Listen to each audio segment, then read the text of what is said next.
을 경험하는데 그게 두 가지 방법이 있다고 할 수 있습니다. 첫 번째는 객관적인 진리가 필요합니다. 객관적인 진리란 것은 성경에 기록된 하나님의 말씀, 복음을 꾸준하게 묵상하고 우리의 지성을 열어주셔서 깨닫는 것입니다. 두 번째 사랑을 경험하는 방법은 주관적인 체험입니다. 이것은 성령님의 도우심이 필요한 것입니다. 하나님의 말씀을 이렇게 전하고 듣고 여러분이 묵상하고 객관적인 진리에 여러분께서 마음을 두고 생각하고 이것이 그런 말씀이구나, 진지하게 말씀을 묵상하다가 성령님의 도우심을 구해야 됩니다. 그래서 5장 5절에 보게 되면 이런 말씀이 있어요. 5장 5절 끝에 보면 한번 따라 하실까요? 하나님의 사랑이 우리의 마음에 부은 바 됨이라. 다시 한번 씁시다. 성령으로 말미암아 하나님의 사랑이 우리의 마음에 부은 바 됨이라. 하나님의 그 사랑이 성령의 역사로 우리 마음에 부어집니다. 그래서 객관적인 진리의 말씀과 더불어서 성령님께서 그 말씀을 묵상하고 연구하고 전하고 듣는 가운데 그 사랑이 물 붓듯이 우리의 심령 속에 깨달아지는, 부어지는, 이것이 바로 개인적인 각성이며 부흥의 역사인 것이죠.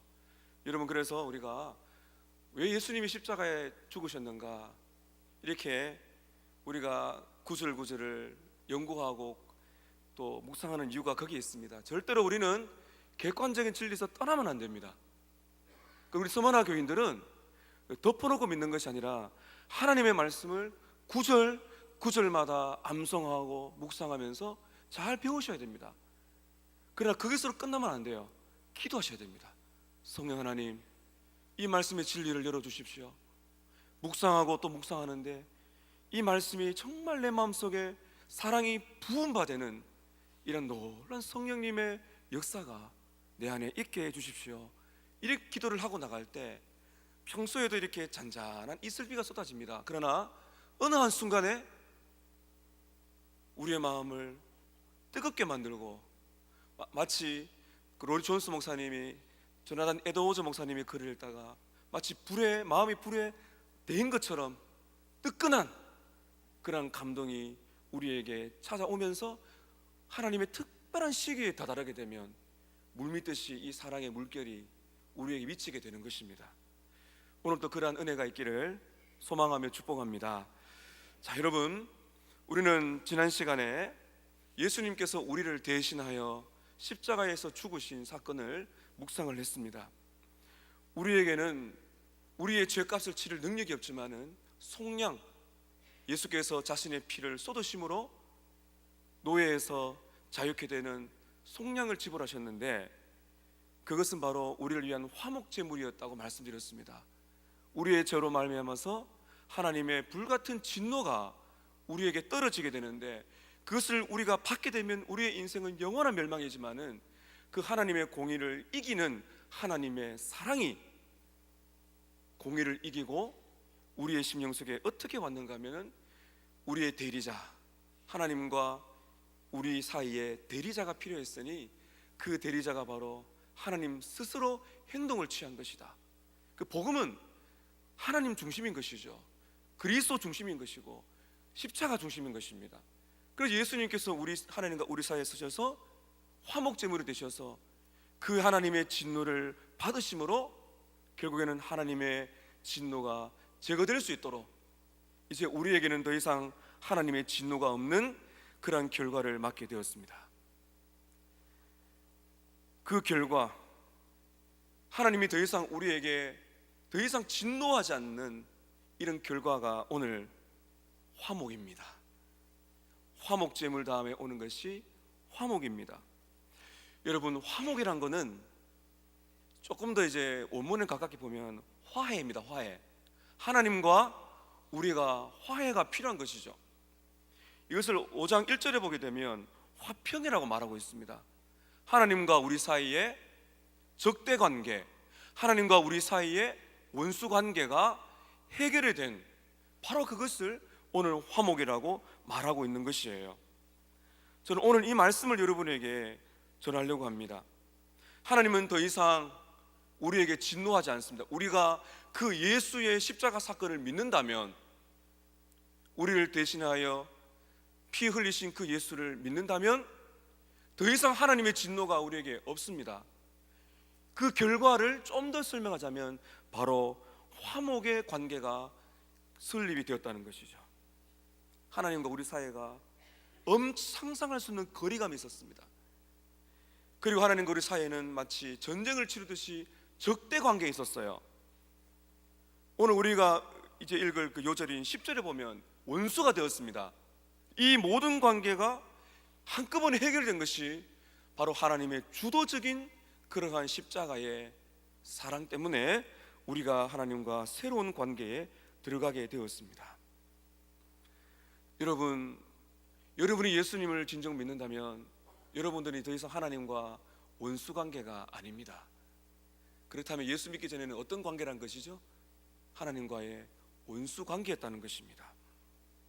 하나님과 우리가 화목된, 화해가 된, 더 이상 적대 관계가 아니라 하나님과 우리가 새로운 화평의 관계를 누리게 되었다는 것입니다.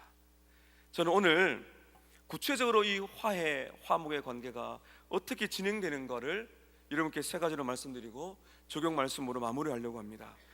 자, 저는 이렇게 질문을 던집니다. 첫 번째, 한번 따라 하십시다. 누가 화목하게 했는가? 정답을 아시겠죠? 누가 화목하게 하셨어요? 하나님의 주도적인 행동이라는 것이죠. 이것이 복음입니다. 하나님의 주도적인 행동입니다. 화목이란 것은 양쪽에, 양방향에 다 이루어지는 것이죠. 하나님과 우리 사이에 적대 관계입니다. 원수 관계입니다. 그런데 이 원수 관계를 풀려면 양방향의 해결이 필요합니다. 하나님을 향한 우리의 태도는 원수입니다. 적대적인 마음을 가지고 있습니다. 그런데 이것이, 이 반항이 믿음이라는 것으로 바뀌어야 됩니다. 또 하나가 더 필요합니다.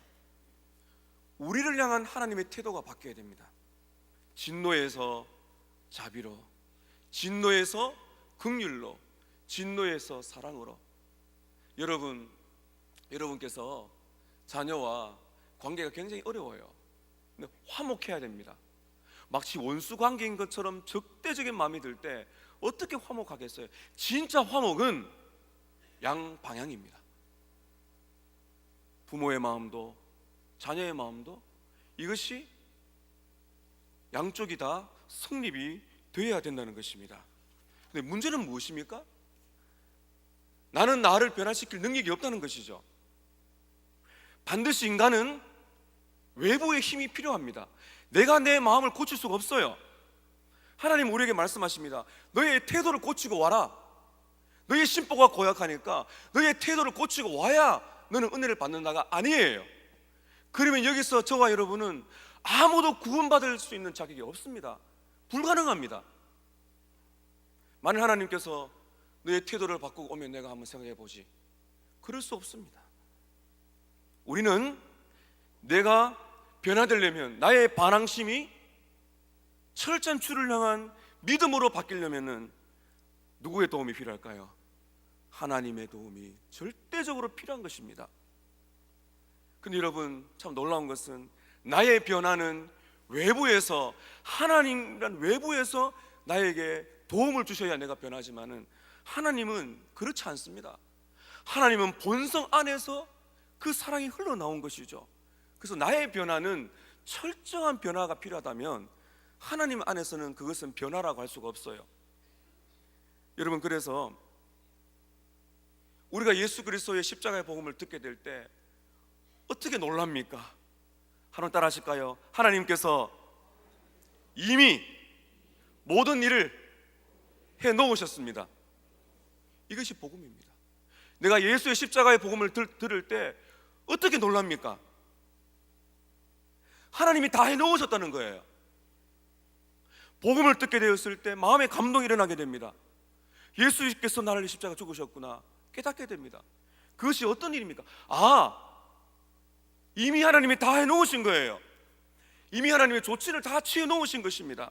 가보았더니 복음을 듣고 반응했는데 그 반응도 하나님이 주신 것이죠.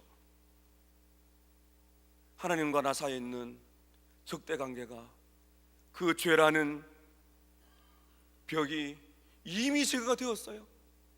이미 예수께서 피 흘리시고 다 조치를 취해 놓으셨습니다.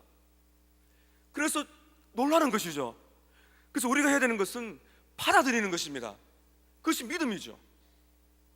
그리스도께서 나 같은 죄인을 위하여 이 반항심을 믿음으로 바꿀 수 있도록 모든 조치를 취해 놓으신 것입니다.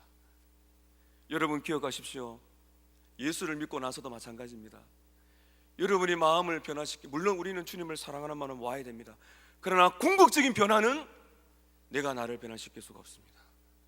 주님의 저에 왔을 때 고백하는 것이죠. 주님, 저는 또 실패했습니다. 저는 고개를 들 수 없는 죄인 중에 괴수가 왔습니다. 주님 뭐라 그러십니까? 다 해놓았다는 것이죠. 십자가를 바라보라는 것입니다. 나와의 관계가 어떤지를 보라는 것이죠. 화목의 관계를 보라는 것입니다. 오늘 여러분 중에서 혹시나 화목의 관계가 필요하신 분이 계시다면 받아들이시면 됩니다.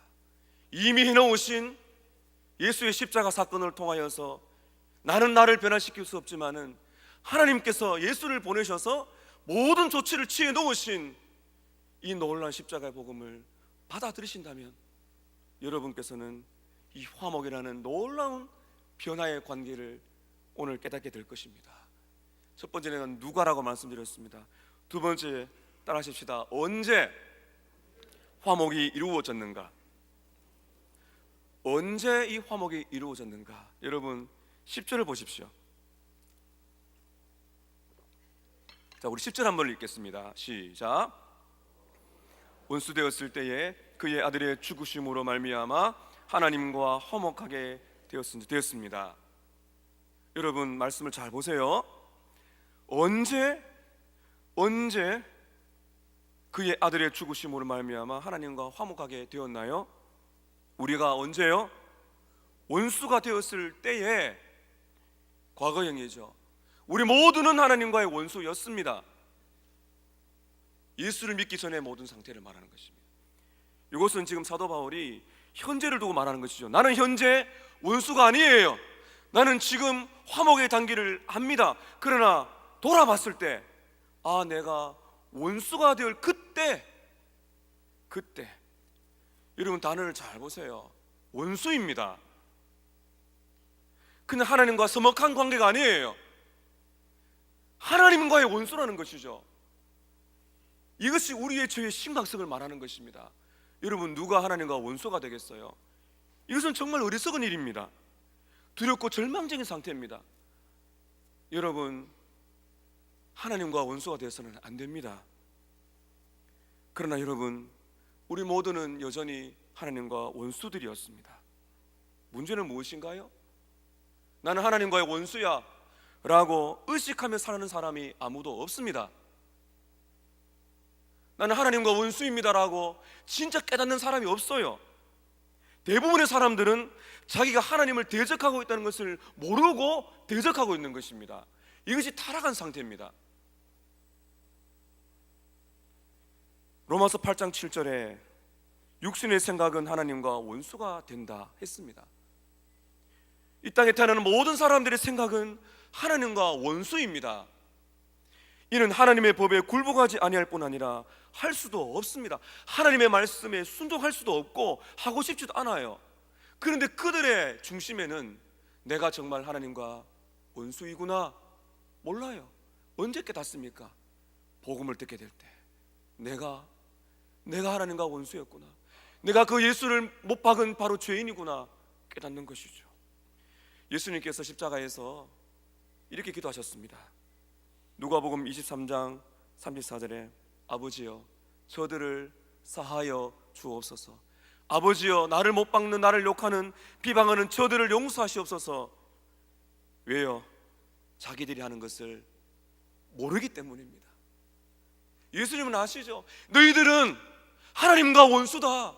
그렇게 살면 끝난다. 하나님과 대적자다. 그런데 주님은 왜 기도하셨습니까? 자기들이 하는 것을 모르고 있다는 것입니다. 그들이 쏟아내는 말, 그들의 모든 생각은 하나님과 원수예요. 그런데 그들은 모른다는 것입니다. 언제 화목이 이루어졌나요? 오 주여, 제가 하나님과 원수였을 때, 제가 하나님과의 원수 되었을 때, 하나님을 비방하고 하나님의 대적자의 삶을 살아갈 때, 나는 아니라고 말할지 몰라도 주께서는 너는 나와 원수였다, 나와 원수였어, 그것을 깨닫는 것이죠. 5장 6절에 보면 우리가 아직 연약할 때에 기약대로 그리스도께서 경건치 않은 자를 위해서 죽으셨다. 5장 6절에 보면 연약할 때라고 나와 있죠. 그 다음에 5장 8절에 보면 우리가 아직 죄인 되었을 때 그리스도께서 우리를 위해서 죽으셔서 하나님께서 우리에게 대한 자기의 사랑을 확정하셨느니라. 이 현재형입니다. 지금도 사랑을 보이신다. 그 다음에 오늘 우리가 읽은 10절에 우리가 원수 되었을 때, 여러분이 발전되는 단어를 보세요. 우리가 약할 때, 우리가 죄인 되었을 때, 그리고 우리가 원수 되었을 때, 바울이 지금 뭐라고 말하고 있습니까? 십자가를 아는 사람은 이걸 압니다. 내가 약할 때, 내가 죄인 되었을 때, 아니 내가 하나님과 원수가 되었을 때. 세 번째입니다. 따라하십시다. 어떻게 화목을 이루었는가? 누가, 언제, 어떻게? 자, 여러분, 우리 이제 결론에 거의 깨달을 수가 있습니다. 10절 다시 한번 보십시오. 우리가 원수 되었을 때, 그 다음입니다. 우리가 원수 되었는데 어떻게 우리는 하나님과 화목하게 되었나요? 그의 아들의 죽으심으로 말미암아. 그의 아들의 죽으심으로 말미암아. 사랑하는 성도 여러분, 예수님의 대속의 피, 나를 대신하여 하나님의 진노의 자리에 들어가서 화목제물이 되신 예수의 피를 헛되게 우리는 보아서는 안 됩니다. 우리가 원수 되었을 때에 모든 장애물을 제거하기 위해서 예수께서 그 자리에 오셔서 그리스도가 그의 아들이 죽으심으로 말미암아 우리가 하나님과 화목하게 되었다. 고린도후서 5장 19절에는 이렇게 바울이 말합니다. 하나님께서 그리스도 안에 계시사 세상을 자기와 화목하게 하시며 그들의 죄를 그들에게 돌리지 아니하셨다. 하나님과 원수된 자는 십자가로 가야 됩니다.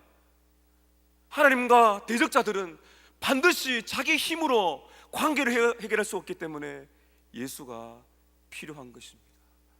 우리는 구주가 필요합니다. 적용을 가집니다. 화목을 경험한 신자는 어떻게 살아야 될까요? 여러분께 세 가지를 말씀드립니다. 자, 한번 따라 하실까요? 첫 번째, 화목을 누리라. 화목을 어떻게 하라고요? 누리십시오. 5장 1절을 보십시오. 그러므로 우리가 믿음으로 의롭다 하심을 받았으니 우리 주 예수 그리스도로 말미암아 우리 주 예수 그리스도로 말미암아 하나님과 화평을, 하나님과 화해를, 하나님과 화목을 어떻게 하라고요? 누리자. 여기에 이 현재형은 두 가지로 번역할 수 있습니다. 하나님과 화평을 가지고 있다, 이렇게 번역할 수가 있고요. 현재형이에요. 그 다음에 하나님과 화평을 누리자. 현재형이란 것은 여러분 어떤 의미입니까? 이 관계는 절대로 변하지 않는다는 것입니다. 믿음으로 의롭게 된 화목제물을 통하여 죄 사함 받고 의롭다만 받은 성도는 우리 주 예수 그리스도로 말미암아 이미 지금 하나님과 화평을 누리고 있다, 또는 화평을 누리자. 여러분 잘 들으십시오. 우리가 어떠한 질병에 걸렸든지 어떠한 끔찍한 사고를 당했든지 우리가 죄를 지어서 부끄러운 큰 실수를 저질렀든지 어떠한 상황이라도 하나님은 우리의 편이십니다. 아멘이십니까? 우리가 어떤 질병에 걸렸든지 어떤 끔찍한 사고를 당했든지 어떤 큰 실수를 저질렀든지 때로는 내가 약하여 어떤 부끄러운 죄를 지었다 할지라도, 어떤 상황에서라도 하나님은 우리의 편이시며 우리를 위하신다는 거예요. 여러분, 우리가 성도가 어려움에 처하면 어떤 마음을 가지게 됩니까? 마귀가 어떤 마음을 주는지 아세요? 하나님은 너를 사랑하지 않을 거야. 부끄러운 반복되는 죄가 들추어지게 될 때 나도 나를 인정하고 싶지 않아요. 어떨 때는 교회 가기 싫을 때가 있죠.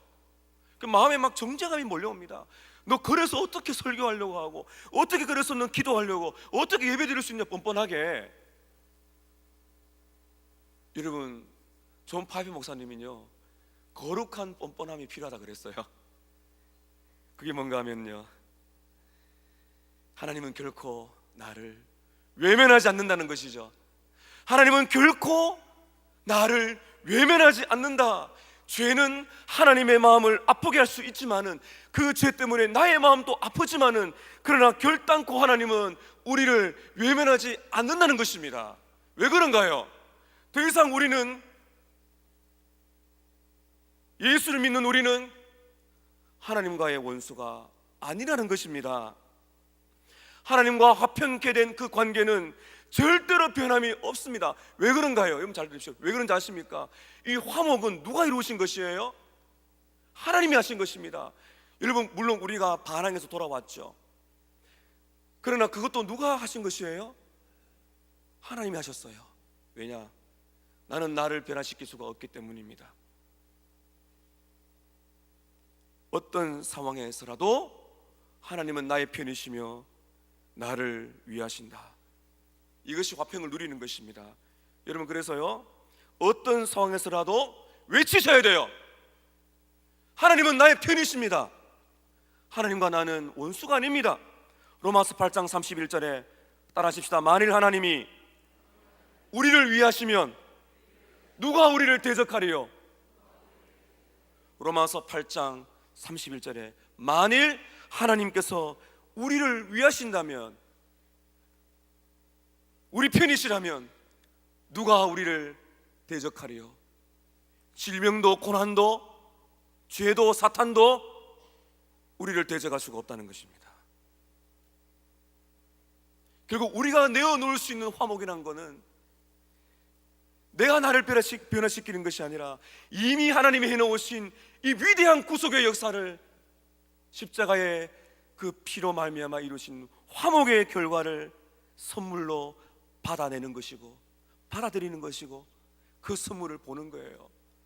여러분, 그런 적 있으시죠? 어릴 때 부모님이 여러분의 생일을 맞이해서 아주 귀한 선물을 줬어요.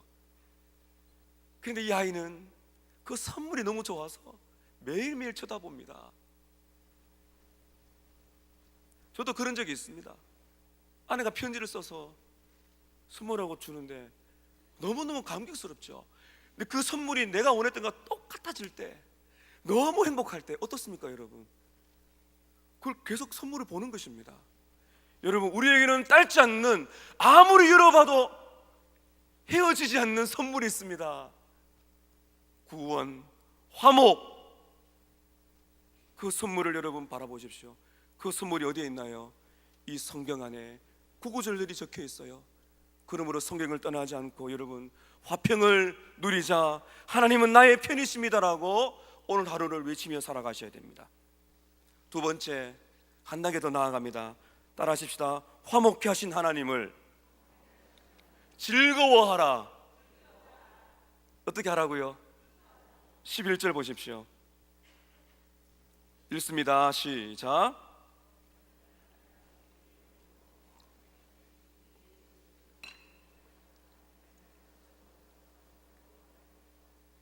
그뿐 아니라 이제 우리로 화목하게 하신 우리 주 예수 그리스도로 말미암아 하나님 안에서 즐거워하느니라.